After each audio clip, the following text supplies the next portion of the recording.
Hello लोगोफोर खुलुमबाय नोंथांमोनखौ आंनि गोदान भिडिअ बरायनाय बावहरनाय थाबाय आसा खालामो नोंथांमोना गासैबो मोजाङै दङ बेवनो दंखायो संख्रि थेमाया थ' लोगोफोर दिनै एसे सान्दुं दुंहांबाय आरोना बेनिफ्राय बोथोरा नै स्रां स्रां मोजां जाबाय दा दुब्लियाव एसे थांना फैबाय आरो दायो दुब्लिनिफ्राय फैनानै ओंखाम जानानै दखानाव थांनोसै टाइमा 10टा जाबाय दै दंना गैया नायनाय दिवनि देबा माबायदि नायनाय मैयानि हरगासिनो रा गैथ'आबा लायनो नै गेद्रा दं खालाय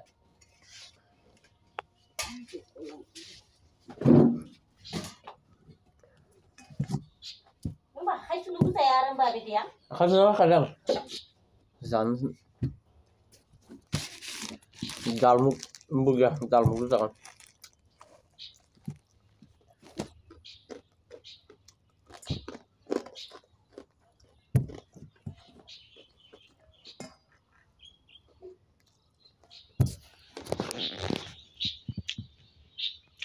थ' लोगोफोर दैज्लां बोथोर आरो पुरा माने बे खाननैसो अखा हानानै जागाफ्रा गेदेर मेदेर जाना दंमोन मोजां जायाखैमोन आरो बेनिफ्राय हि जोमफोराबो रानाखैमोन दा दिनै एसे सान्दुं दुंनायखाय मोजां जादों बेनिफ्राय दुब्लिफ्राबो दा दै एसे रानलायसिगोन खारन जोंनि दुब्लिया मोननै बेगा दङना बिदि आरो नोंथांमोननिथिं दै थायोना थाया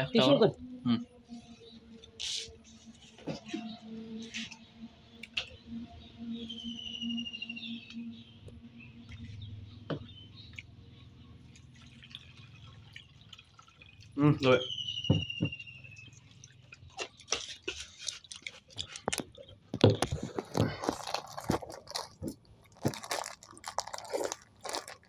Kamu mau bisnya nama itu.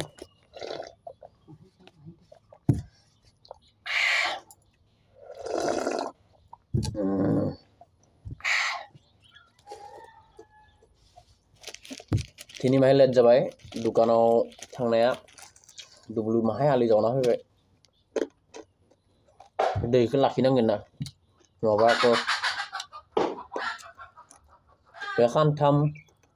खैदिन जागोन सुनिबार देवबार समबार मंगलबार बुधबार 5 दिनानो जागोन आमोथिनि बन्द थागोन दा आमोथिसुवानि लोगोफोर नोंथांमोना आमोथिसुवाव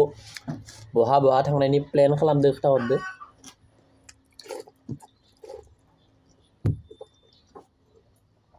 खाम जाग्रोनि आं जाबोथ' माय देखाव माने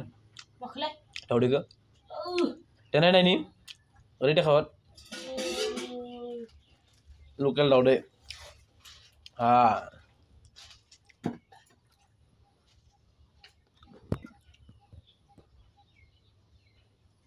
थ' आयाहै लकेल दावदै रुगोन सानजौफुं ओंखाम जानो थाखाय रेडि खालामबाय नै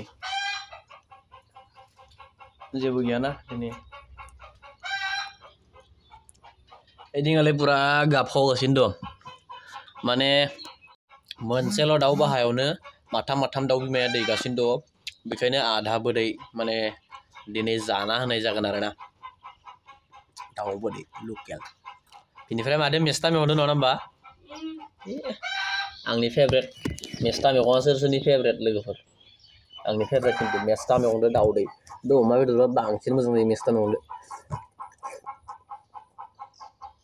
मेस्टा माने जोंनिथिंसो मेस्टा बुङो बेलेगथिं मैथा बुङो मैथा गोखा आरो मैथा गुफुर मैथा गोजा बिदि आरोना जोंनिया मेस्टा बुङो